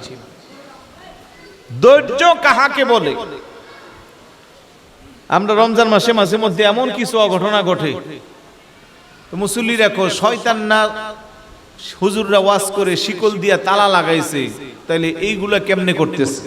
আরেকজনে সারাদিন রোজা রেখে মেজাজটা গরম, এই জন্য কি করছে সে নিজেও জানে না। কথা কোন ঠিক না? 8-10 ঘন্টা উপাস থাকার পরে মাথা নষ্ট হয়ে যা। আর মা ফাতেমা 3 দিন পর্যন্ত ভিক্ষুককে রোজা রাখা অবস্থায় দান করে, তারপরেও বলে যে আমি এইগুলো একমাত্র তোমাদের কোনো প্রতিদানের জন্য দেই নাই, আল্লাহকে খুশি করার জন্য। বড় করে বলি সুবহানাল্লাহ। ভাই প্রত্যেকটা পয়েন্ট থেকে মা বোনদের শিক্ষা নেওয়ার ব্যবস্থা আছে না নাই? জোরে বলুন আছে না নাই? আমাদেরও শিক্ষা নেওয়ার ব্যবস্থা আছে না নাই? মা বোনদেরকে বলবো ধৈর্যশীল হবেন। আল্লাহ বলে ইন্নামা ইউয়াফাস সাবিরুনা আজরাহুম বিগাইরি হিসাব। যার জীবনে যত বেশি ধৈর্য হবে আল্লাহর কাছে তার ফায়সালা প্রাপ্য তত বেশি হবে, যার কোনো হিসাব নাই। এগুলো কারবালার শিক্ষা। এগুলো প্রত্যেকটা পয়েন্ট আমাদের জন্য কারবালার শিক্ষা। আমি হাদিসটা বলছিলাম, 1 নম্বরে হুব্বি নবীকুম, নবীর মুহাব্বত। 2 নম্বরে ওয়া হুব্বি আহলি বাইতিহি, নবীর আহলে বাইতের মুহাব্বত। 3 নম্বরে কিরাআতুল কোরআন, কোরআনের শিক্ষা। নবীকে যে মুহাব্বত করবে, যার অন্তরে নবীর মুহাব্বত থাকবে, সে কখনো বেয়াদব হবে না, আদবলা হবে। কথা কোন ঠিক না? আলেমদের মধ্যেও যারা নবীর শানে বেয়াদবি করে, একটার মধ্যেও আদব নাই। কথা কোন ঠিক না? কিন্তু আহলে সুন্নাত ওয়াল জামাতের আকীদা বিশ্বাস করে এমন আলেম যারা, তাদের মধ্যে আদব আছে না নাই? কারণ যেখানে আদব আছে সেখানে আল্লাহর রহমত আছে। বেয়াদব মাহরুমে গাছতে আজ ফজলে রব, বেয়াদব আল্লাহর রহমত থেকে বঞ্চিত। সুতরাং নবীর মুহাব্বত যদি অন্তরে থাকে, ওই সন্তানটা আদবওয়ালা হবে। তারপরে বলছে ওয়াহুব্বি আহলে বাইতিহি, আহলে বাইতের মুহাব্বত। কেন বলছে?